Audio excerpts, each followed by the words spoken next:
ჩვენ რატო უჭერთ უკრაინას ხარს, იმიტომ რომ რუსეთი ჩვენი მტერიც არის, მხოლოდ ამიტომ თუ იმიტომ რომ ისინი მორალურად სწორები არიან. ჩემი აზრით მეორეც ძალიან მნიშვნელოვანია ეს პირველი უფრო სწორედ ვთქვათ რომ საერთო მტერია, მაგრამ პრაგმატული ინტერესები. მაინც ყველაზე მნიშვნელოვანი არის მორალური არგუმენტი, როდესაც რაიმე გადაწყვეტილებას ვიღებთ, იმიტომ რომ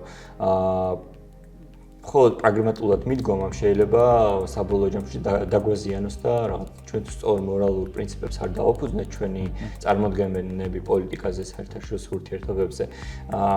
ამით ვარ გვაქვს რაღაც გარკვეულ სისწორეს ხაზს და შემდგომ შეიძლება არასწორი წარმოდგენები შეგვექმნას სხვადასხვა კონფლიქტებზე, ხო?